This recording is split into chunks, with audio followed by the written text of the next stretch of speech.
Well, good afternoon everyone, and welcome to this Brain Juicer webinar on the subject of predictive markets 2000 days on. New learning, new applications and new validations. So some of you may be familiar already to some degree with the approach of using the wisdom of the crowds in concept screening. We have recently conducted a fresh meta-analysis of all of the learnings that we've gleaned over the past 6 years, or 2000 days as we've grandiosely dubbed it here. So very much to share those learnings with you this afternoon, and also of course to give you the opportunity to ask questions as well at the end. One of the delights of this program is hopefully you can see in front of you that you have the ability to submit a question at any time. And as you probably know, Brain Juicer, global research agency in 10 countries now, so as befits that, Chris Anderveel, charming colleague in the Dutch office, will be assisting me and putting your questions to me as we come to the end. So please do put those in, and I'll look forward to picking those up as we go along. So it was back in 2004 that the book The Wisdom of Crowds by James Surowiecki was published. Absolutely fascinating book. You can still get it if you haven't read it yet. And you know, essentially, it was about the power and the wisdom, as you'd have guessed, of crowds compared even to experts. To the extent that when a crowd is sufficiently large, sufficiently diverse, independent and faithfully aggregated, it can actually be wiser than any individual expert or indeed a small group of them. Quite remarkable, and Surowiecki takes a whistle-stop tour through various examples. The first one being the work of Francis Galton. He was a Victorian scientist who was unashamedly elitist. He wanted to demonstrate that democracy was a bad idea.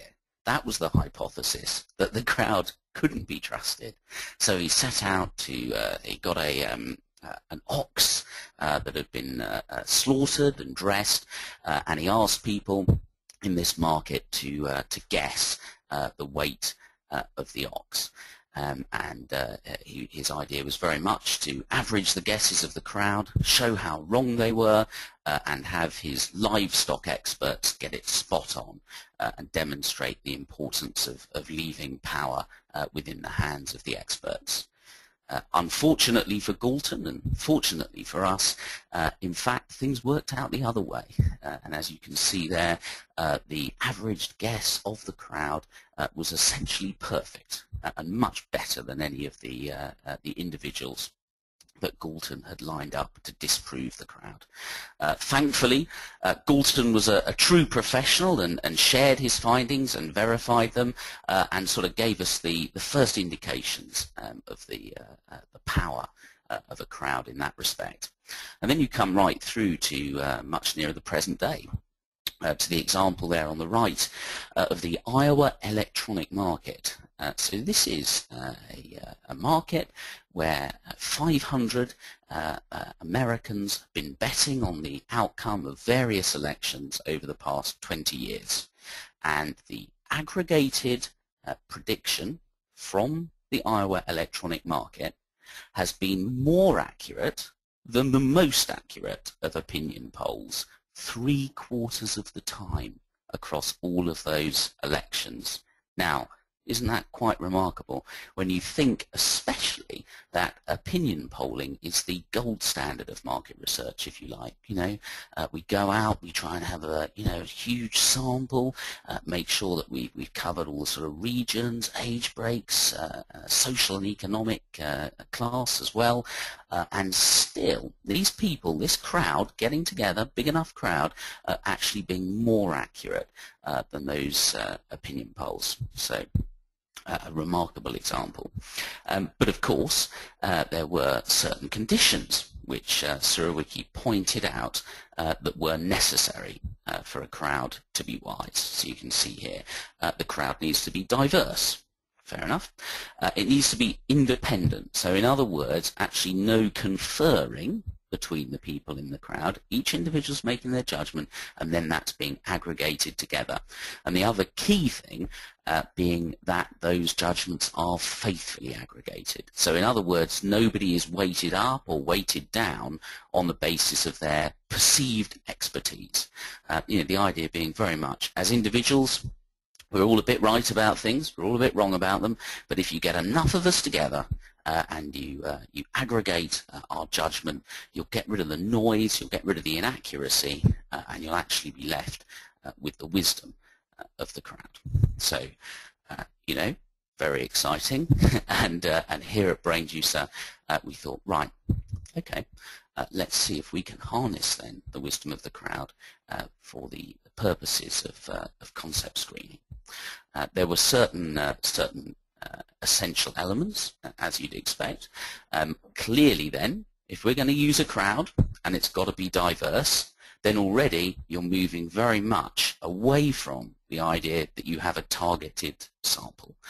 It's a convenient sample. 500 people, nice and large, nice and diverse, good mix of people. Crucially then, we've also got to be harnessing the wisdom of the crowd and not trying in some way to capture what any individual will do.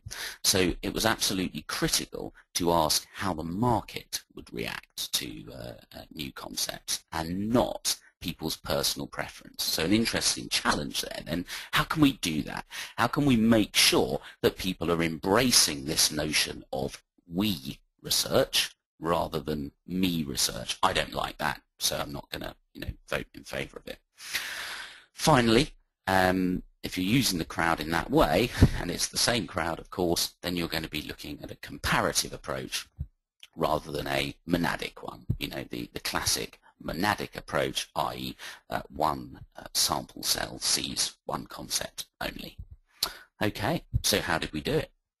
Well, in order to get people thinking in terms of the market, we simply said to them, okay, imagine you owned shares in all of these ideas. So suddenly very different.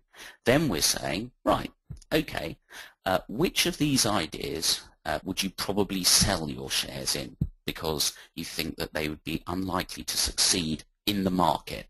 Which of these ideas would you probably buy shares in because you think they'd be likely to succeed in the market? And then finally, forcing a judgment. Okay, which one would you sell all your shares in because you think it's least likely to succeed in the market? And which one would you double your shares in because you think it's most likely to succeed? So you can see there very much this almost, not everybody will have this show, but you may have seen on television the Dragon's Den show, where you have investors looking to invest in business propositions. It's very much getting people into that mindset. Where would I put my money? So they're not thinking, would I buy it? They're thinking about other people, thinking about people they know, thinking about the market as a whole, and making that judgment. And that then is key to harnessing the wisdom of the crowd, that you are getting it into their mind that it's we research, as we call it, looking at it from that perspective. So what do you end up with? Well, crucially, and this was a development we made pretty soon down the line, and it's all very well having people say, yep, I'll double my shares in that, or I'll sell my shares in that, but inevitably you want to know not just amongst this particular crowd today which of the ideas has done well. You also want to have that reassurance of knowing, well, look, are the concepts that I've tested today or this week, are those concepts a good, a bad, or an indifferent bunch? So therefore, we in fact built in a very brief monadic viewing of each concept. So sequential monadic, if you like. So they see, the respondents see the first concept, and they're asked, would you probably buy or probably sell your shares in this concept?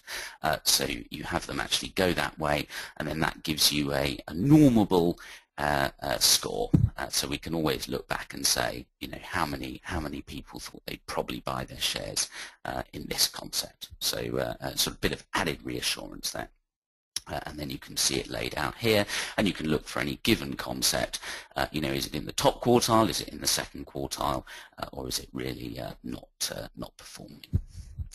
However, the key measure, and here you'll start to see the beauty of the approach, hopefully, very much to look here then, and you can see our dark green bars here are the percentage of the crowd who would double their shares in each concept.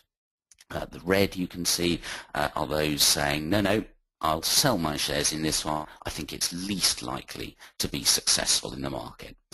And then the blue number, for those of you sharp on the arithmetic will already have worked out, is simply taking the red away from the green. That is the net preference score then, so giving you a clear one number for, okay, what percent's left when we've done that sum. So you can already see, very clearly, if we just look to the left of the dotted yellow line, I'll come to the others in a moment, you can see very clearly that, you have those winners coming out on the left where people have been doubling their shares, a lot of excitement, a lot of positivity about how they'll do in the market, through to those with big red scores you can see there for those concepts on the right, concept M and concept W, particularly lots and lots of selling shares, and a really clear picture there. If we just go on to the other slide for a moment, I'll come back to the other concepts in just a moment. You can see here that we sort of found it quite important to develop quite a sensitive approach for traffic lighting the concepts. So actually five lights, if you like, from the sort of full-on green light, the fast-forward button there, progress without hesitation, for ones where clearly there's lots and lots of green, lots of people doubling their shares, saying they'll succeed, through to a kind of greeny yellow light, the play button there, but clear realizable improvements coming from the diagnostics, and I'll show you an example of those in a minute. And then if we look just at the bottom two, a stop button for deeply average concepts that don't look like they could really be improved without a major redesign, and at the bottom there then an eject button for really, really below average ideas. So lots and lots of people selling their shares. Now save till last, the one in the middle, the pause button.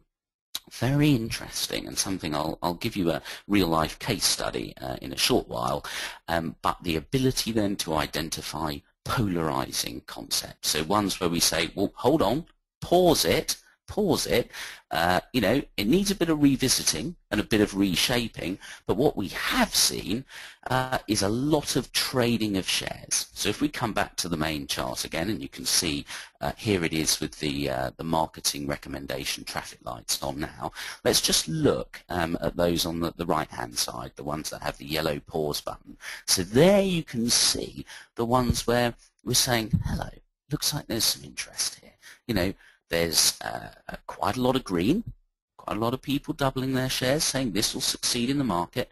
Quite a lot of red, though, so quite a lot of people saying, nope, I think it's least likely. But those tend to be the concepts, be they niche propositions, be they something that needs some rework, or be they a potential breakthrough concept, but there's clearly a lot of energy there, and that's something that we tend to see this methodology pulling out. So those pause for thought ones, very interesting. Meanwhile, to the left of the dotted line again, then you can see the other thing very clearly. Two fast forward ones coming through here, concept A and concept B, the ones that have had a lot of doubling of shares, and then right through to quite a lot of ejects as well, where there's been a lot of selling. So interesting to see. That's the sort of the key scores, but also of course, if you're making those sort of recommendations, and indeed to be able to make them, you want to have those diagnostics on the concept. So some of you may be familiar with BrainJuicer's face trace approach, where we show the faces and respondents click the face which represents the emotion they're feeling. So we do this in the context of the predictive market as well. Because it's, in this case, a really rich diagnostic. Quite a left field example for you here from a predictive market on electric cars, but selected because it just gives you an example of, some of the richness. You can see quite a lot of surprise, not really surprised to see that, given that it looks a little bit like a sort of motorized roller skate. A lot of happiness there, and, of course, we're probing the reason why as soon as people give their emotion in respect to the particular concept. And you can see clearly this research was conducted in the UK. The 4% of contempt there, wrong country, no protection, we don't have the climate. For that price you could get a real car. What if it rains? But, actually, of course, the emotion, they're acting as a kind of wonderful prism, through which to sort of channel how people feel and then understand what are the issues that are really driving it by having the qualitative reasons there too. We've got the probably buy score on there as well, so you can see how it compares to historical tests and also key ratings as well, so we can just see, is there a particular problem with how differentiated it is or how credible it is, and so on. And then a summary there explaining why, in this case, of course, we've awarded it the fast forward button. So that's there's one of those for every concept, just to sort of give the detailed understanding. So that just sort of gives you a flavour of the outputs. Diving a little deeper now into what's come out of the meta-analysis, three key things emerge about why you might want to do your screening with predictive markets rather than another approach. The first one, proven accuracy. Got a few case studies for you here that I'll just quickly nip through. First one here then, a really clear result, as you can see, from the amount of doubling of shares in the green bar there for concept A.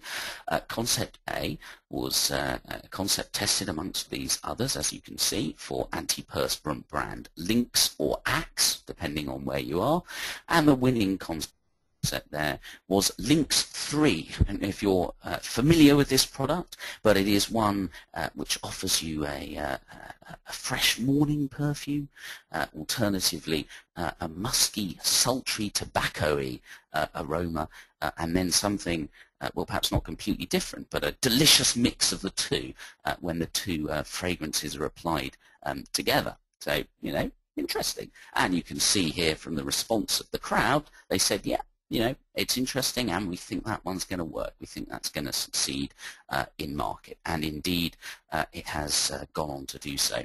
And very interesting to see it being pulled out so clearly by the predictive market approach there.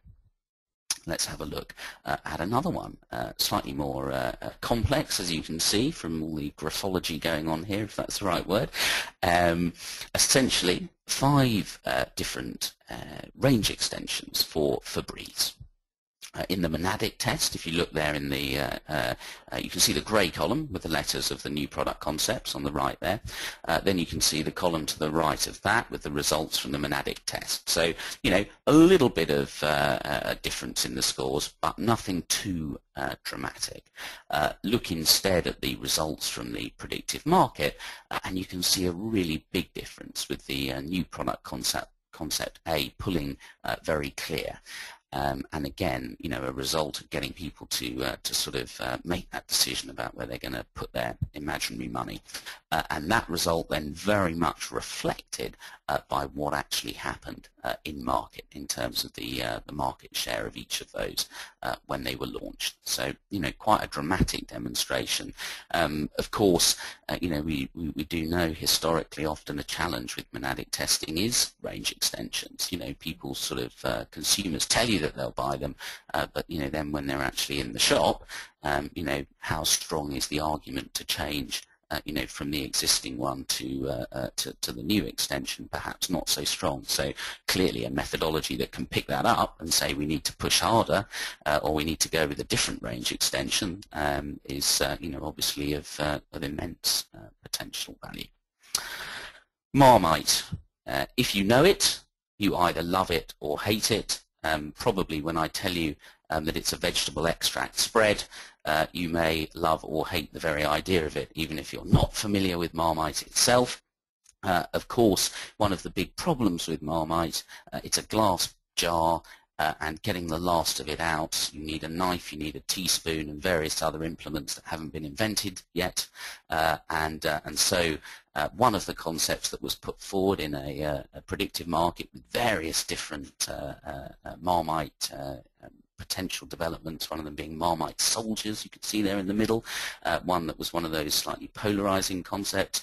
The one that really grabbed people was Marmite squeezy. So the same Marmite, but at last, the ability to squeeze the container and actually get the stuff out.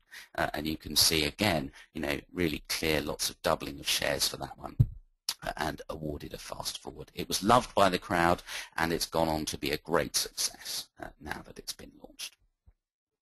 Okay, one more for you before we move on to other matters. Here we have a pharmaceutical example, a concept here, Cardio Plus, which was awarded a fast forward button in the marketing recommendations, and then that was verified at the simulated test market stage. Yep, it'll go ahead with the most likely plan. It's going to be a success, and with the optimistic plan as well. And then finally, when it went on to be launched, it went on to outsell a key competitor by 100% effectively. So a tremendous result there, and confirmation again of the crowd getting it right.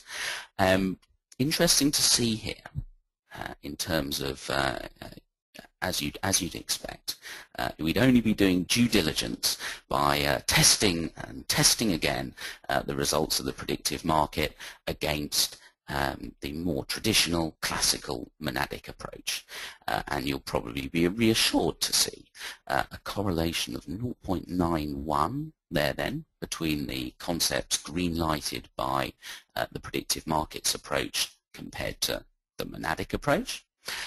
And also, you may well feel that it rings slightly true to see a correlation of 0.81 against sequential monadic testing. So, confirmation there that, whatever pragmatic reasons there might be for testing sequentially, monadically, a little bit of effect perhaps in terms of the ultimate accuracy. And of course, a difference of 0.1. And, I think, you can see from those case studies, and I'll show you a couple more in a moment, quite possibly due to the added sensitivity of the crowd to the ultimate market potential of the concepts being tested. This is an interesting one. It's based on one concept, but the reason why I've included it is because it's quite rare that, you will test at a later stage in a concept test exactly the same, without changing a word or any other detail, exactly the same concept as you did in the earlier screening phase. So just an interesting example here where in the predictive market screening phase this concept fell into the 97th percentile in terms of our predictive market probably buy shares norm, and then to actually see in the monadic concept test the 96th percentile, effectively exactly the same position in terms of the monadic concept test norm. So quite remarkable sort of level of fit there. And it's time for a sharp intake of breath. While you take a sharp intake of breath, I shall take a sip of tea.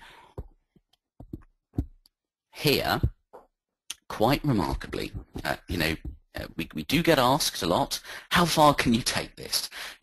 Which categories really can you continue using the wisdom of the crowds in? So just to really push it, we used a predictive market wisdom of the crowds approach to identify which communication routes should be used to put across a particular drug to rheumatologists. Our client here had done a monadic test using rheumatologists at great expense, of course, hard to get hold of, very expensive, very illustrious people. And we said, don't show us the results, don't show us the results. We'll take the ads, we'll test them with a crowd of 500 normal people, and we'll say, we want you to tell us which of these is going to succeed, you know, in this case, to persuade rheumatologists of the benefits of the product. And you can see, quite remarkably, the crowd, at a tenth of the cost of using the rheumatologist, picked out the same 3 ads in the same order. We presented this at the ephemera pharmaceutical conference a year or so back, and as you can imagine, it caused quite a ruckus, you know, a really, really powerful example of the crowd being as accurate, if not more accurate, than the experts, even in this, you know, clearly quite specialized category. Remarkable stuff. Analyzing the data among subgroups. We often get asked questions, you know, can we sort of drill down and look at it by a particular sample group? Doesn't make a tremendous difference to the picture, as you can see there.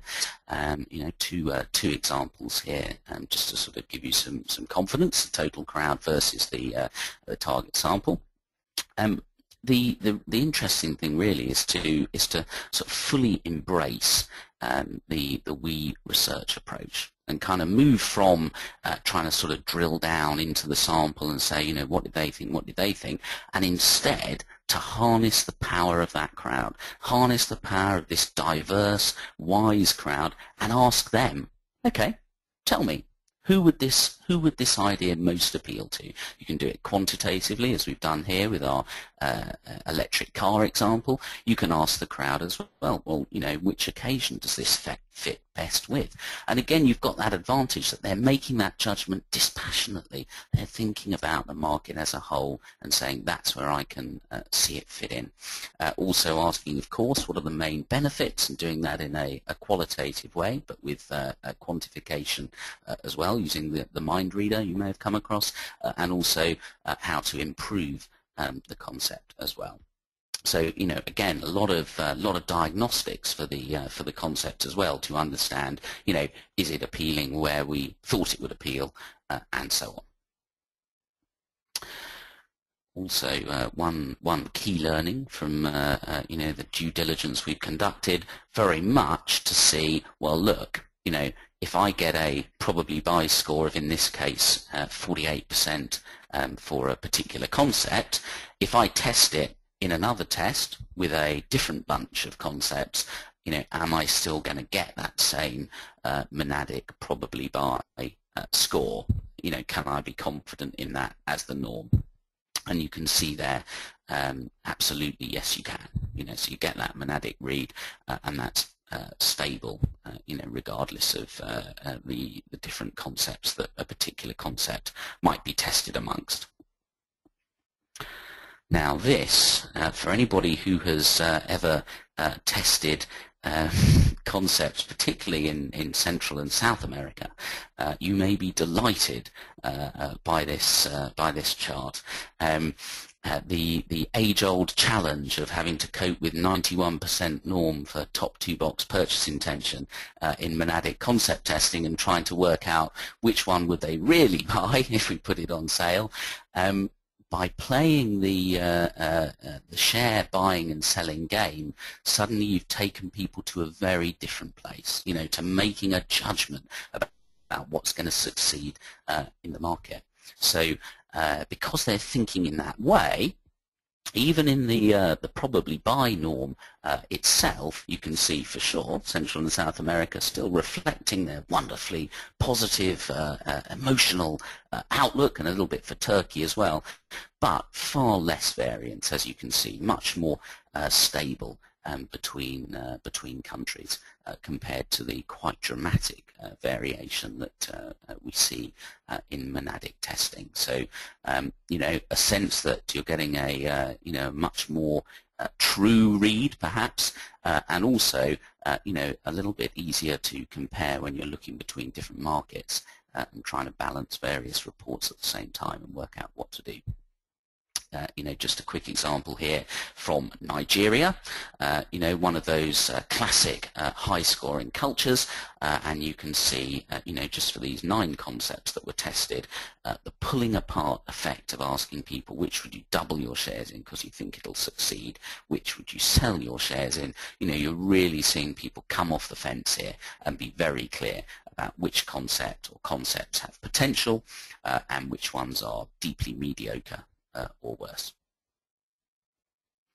Finally, if we look across category as well, you know, considerably less variance for the predictive market approach than for the monadic approach. So, you know, just generally a very stable set of norms that we see from our meta-analysis.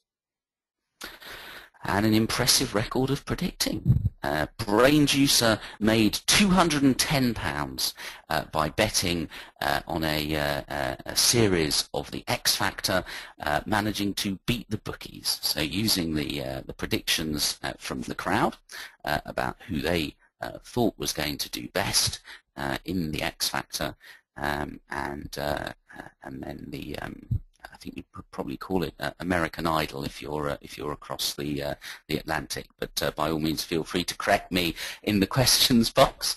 And you can see, yes. So you know, the crowd actually proving wiser than the experts at the bookies, who in the end it looks as if by week 10 just gave up taking any money. So you know, a great result and testament again, albeit a slightly left field example, but you know, another example of the power of the crowd to predict. So slightly more briefly then, just to canter through the other 2 sort of advantages that we've sort of seen emerge over the past 6 years. Greater discrimination then between concepts, and I've alluded to this quite a bit, as you can tell already as we've gone through. But quite simply, having that, you know, what do you want to achieve when you're screening concepts? You want the diagnostics, don't you, to understand what's working, what isn't, how can we improve, where's the germ of a good idea, etc., etc. But also, of course, inherent then in screening, how can we separate the wheat from the chaff? How can we pull out those concepts that have got real potential to give us tremendous advantage in the market? And also, how can we know where to stop spending developing a concept which is only ever going to be deeply mediocre or worse? And often the challenge with traditional monadic concept testing is that you're testing with a target sample. I gave the example earlier of the sort of range extension situation. You know, you've got people that buy these types of products. Maybe they'll say, yeah, perhaps I will probably buy it, you know. And you can often end up, and here you can see overlaid, you see the black line there, the flat line monadic scores going across there. Those are the scores for the same set of concepts that you can see when tested in the predictive market come out very, very clearly. That there are, well, there is one extremely clear winner, nearly a third of the crowd doubling their shares for that particular concept. Concept 2 doing pretty well as well, but a really clear picture, and then concept 6 and concept 7 deeply mediocre. So fantastic. Now we know what to do. Wheat separated from chaff, and if you draw a line, and you'll probably see that appear on your screen, even if only slowly, the dotted line there is just the representation then of the net preference score. So that blue number drawn as a line. And look at the dramatic difference for the same set of concepts between those monadic scores and the really clear picture that the predictive market gives you about which are the ones that are really generating energy and interest, and we should put our money behind to generate competitive advantage in the market. So, you know, a tremendous plus when it comes to, you know, not just the research accuracy now, but the actual decision making, you know, and debating. And of course, everybody will have their favorite concept as they sit around in that meeting room. But how wonderful to have that clear picture of which ones to proceed with. And that's very much what we hear, you know, from the many clients who've adopted it, you know, and used it again and again and again, that it's so helpful in that regard. And you can see here on this table. Look at the range of net preferences now across all these different categories. Very great range, enabling you to see where are the strong concepts and where are the comparatively weak ones, and a far greater level of distinction then clearly than you can see in the right-hand column for the range of purchase intention in the sort of classic monadic test. So a very clear picture emerging there. And I just have a nice little example for you quickly, just as I attempt to get my chart seems to be having a slight afternoon snooze here. Here we are. Perhaps it was having tea and these dairy milk chocolate biscuits, which in this predictive market you can see here really positive result for dairy milk biscuits with crunchy bar filling in there.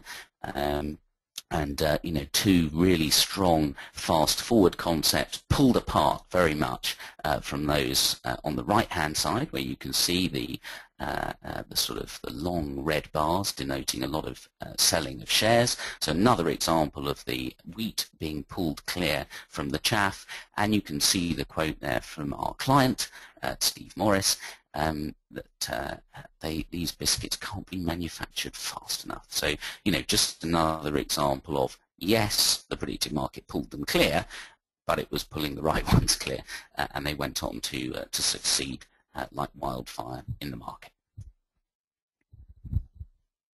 Finally, and I have alluded to it before when I talked about where there's a lot of buying and a lot of selling of shares, but the ability of predictive markets to spot breakthrough ideas. Here we are. I don't know if you've seen it, and I don't know if you enjoyed it, but there was a special version of Alvin and the Chipmunks for Christmas a couple of years back. We tested it amongst various other movies in the predictive market, and a fascinating case. You can see the blue dotted lines around the Alvin and the Chipmunks concept. A lot of people, well, not so many, but quite a lot of people doubling their shares, saying, yep, I think that'll succeed, but quite a lot of people selling their shares as well and saying, no, I don't think so. So, really interesting situation compared to the, rather more obvious profile of the other films that were either sort of winners or kind of low energy. A lot of the verbatims indicating, well, look, if it's done right, this flick has got enormous potential. Others saying, no, it's a boring subject, it can't be improved. So real kind of polarizing, and the sort of marketing conclusions, looking at all of the diagnostics, were very much, look, the targeting is going to be key. Families, baby boomers and their grandchildren, the music's going to be key, and also perhaps we need to make the those poor chipmunks look a little less outdated. Anyway, when it finally came to it, you can see, looking at the actual box office take then for the movies that we featured in our predictive market.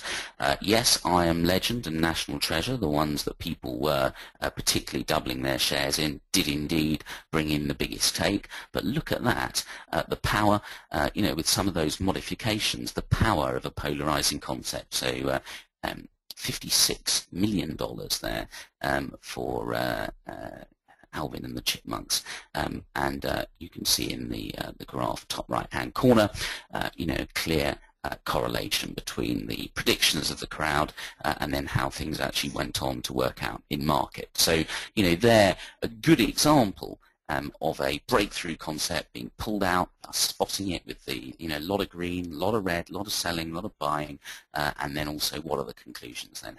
How do you reshape that so that actually, yes, it does go out there and break through? So, just to wrap up before I take your questions,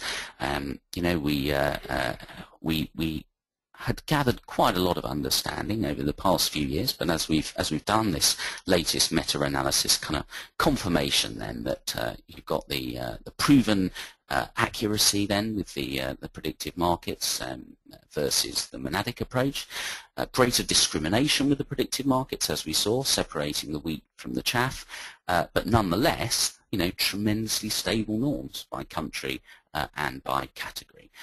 And also those breakthrough ideas then, not kind of getting lost in the data and, the definitely probably buy score masking something that's going on, but the share buying and selling exercise really transparently showing where's the potential, where's the energy, even if it is polarizing.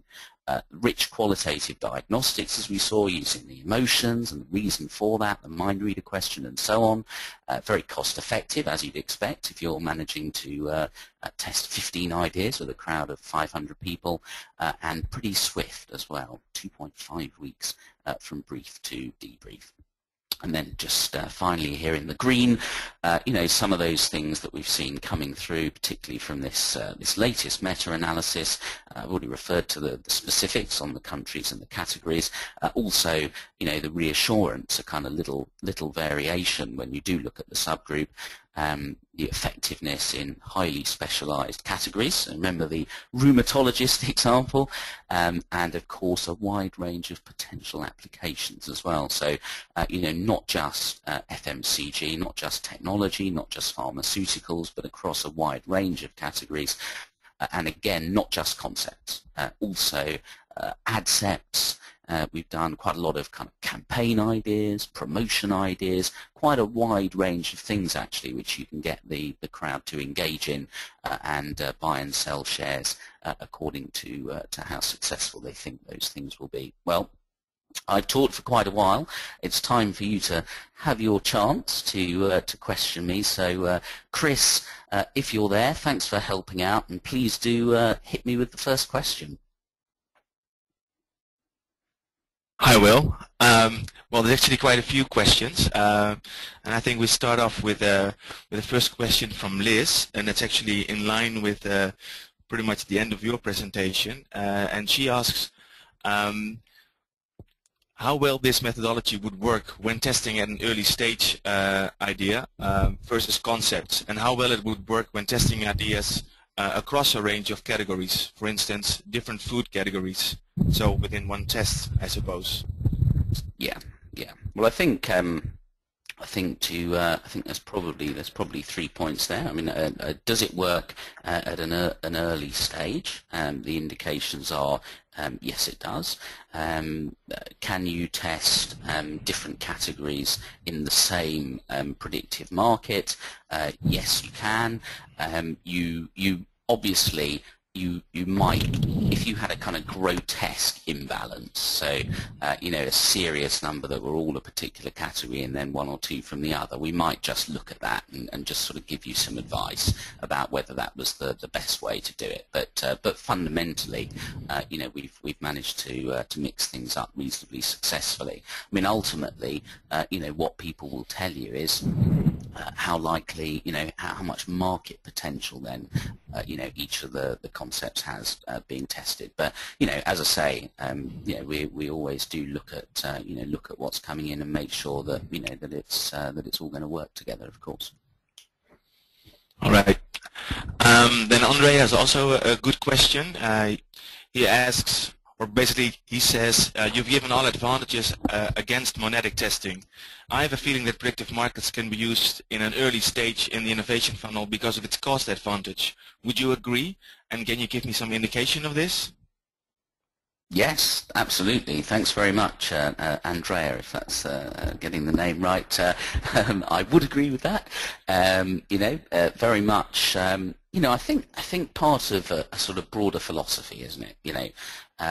These are tough times. They're competitive times.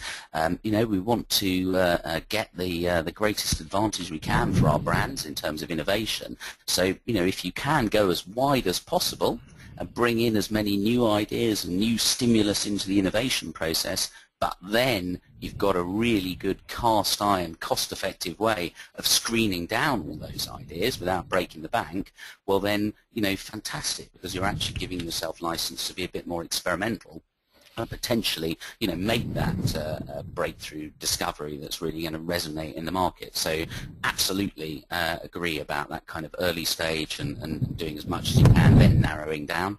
In terms of in terms of cost, you're looking at about something like £17,500 for 15 concepts. And obviously, forgive me, you'd have to convert that into the currency where you're listening. But again, flexibility. So if you're testing fewer, then obviously the price coming down a bit, and the capacity to test more as well, as appropriate. So that just sort of gives you a bit of a feel. Okay. Another question just came in from Genevieve. Genevieve asks, what about targets that are not online, e.g., for instance, older consumers? Can you predict their preferences? Yes, absolutely. Definitely. And to the extent that you saw there with the crowd predicting the preferences of the rheumatologists, it is quite remarkable, isn't it?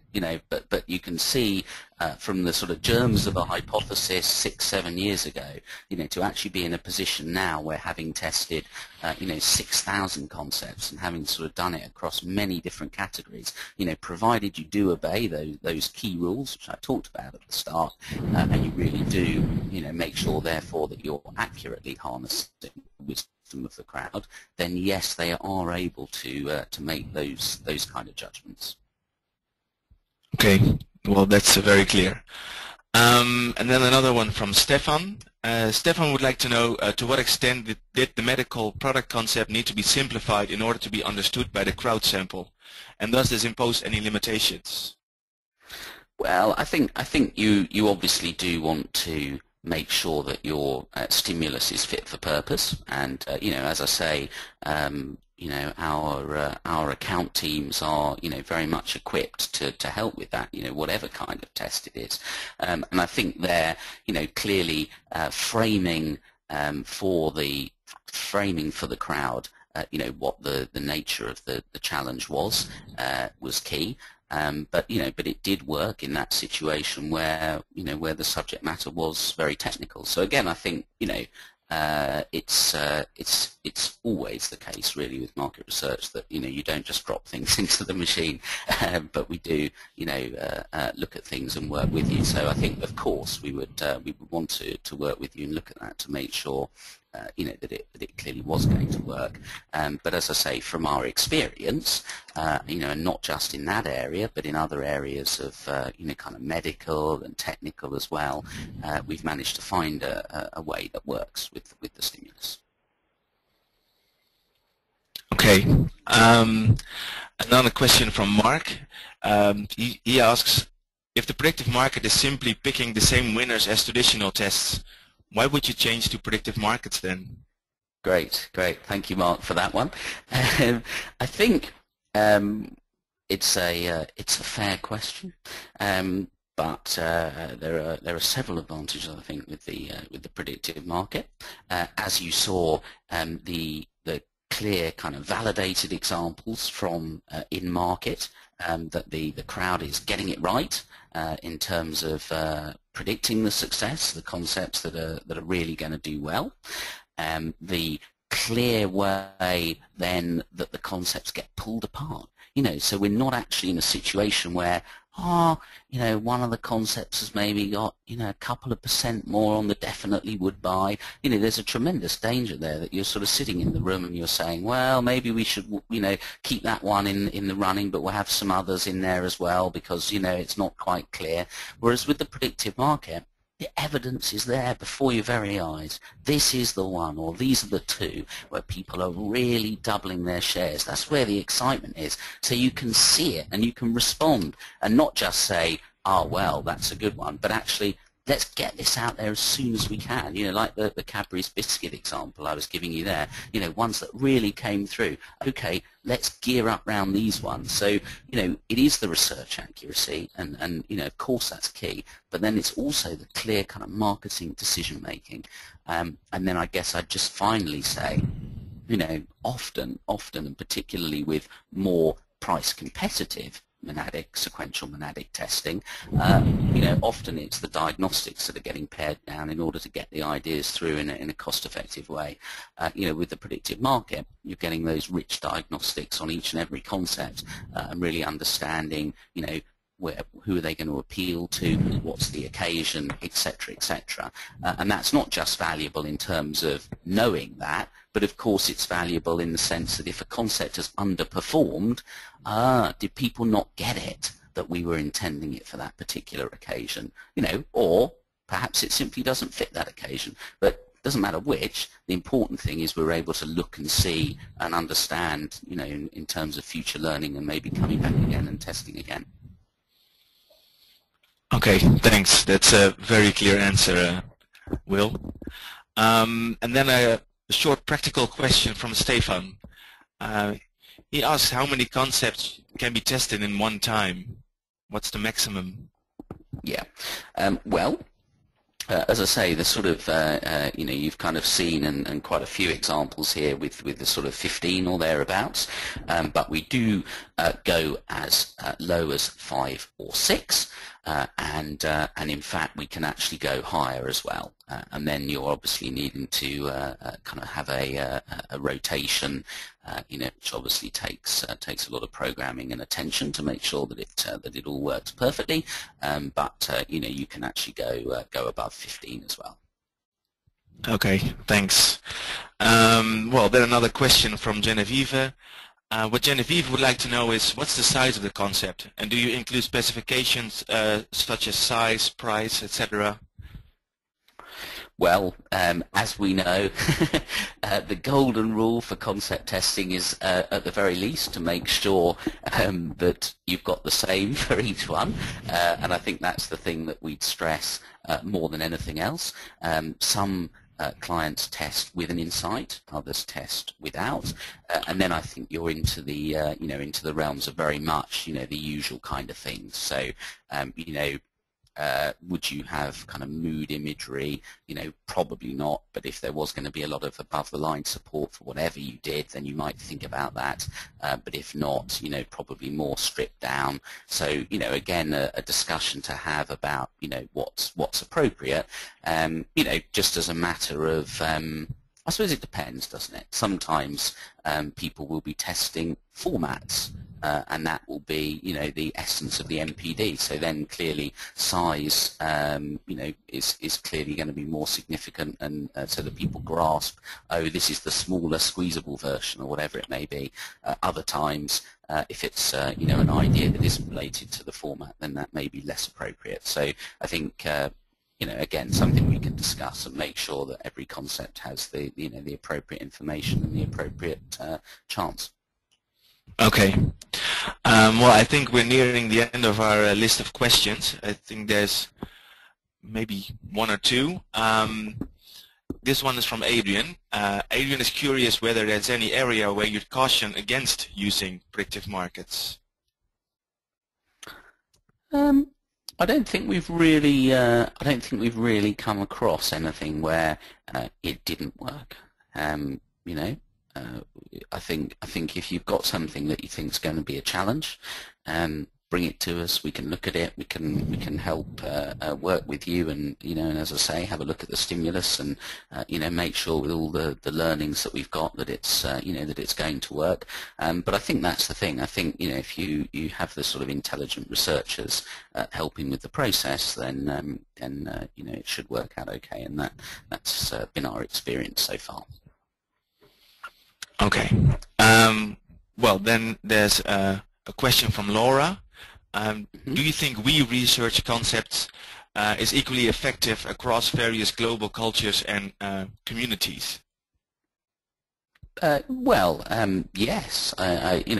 Interesting to see, not just as effective, but almost more effective, in terms of, we're often, as human beings, we often delude ourselves, don't we, about our own motivations, and we often say things to please other people that aren't necessarily true, and often that happens in me research. You know, oh, I buy this product usually, so yes, I'll answer that yes, I would buy it. Whereas, you know, as I say, the classic example being those range extension situations, whereas actually when it comes to the supermarket, people don't buy it. And that's really the underpinning philosophy. You know, we're very good as human beings at assessing other people's motivations, at assessing what other people are going to do. And that's really why the wisdom of the crowds works so well, because we're harnessing something that as human beings we are uniquely good at doing, which is getting to the truth about what other people are going to do, and that there's sort of the mirror that we're unable to hold up to our own behavior and what we say we're going to do actually becomes a very effective magnifying glass when we hold it up and look at other people, and that's really, I think, what underpins the the clear success that we've had using the wisdom of the crowds as an approach. Okay. Well, thanks, Will. I think that's it. There's no more questions for you to answer. Well, so I think, thank you very much, Chris. Much appreciated for that, and thank you very much, folks, for listening and for giving those questions. You can see my details there, glorying in the title as I do of Juicy Evangelist. Do feel free to email or indeed call if you'd like to talk any more about this. And thanks again for joining us. We'll leave that up there just for a minute if you need to grab a pen. Yeah, thanks very much, and very much look forward to the next one. Cheers.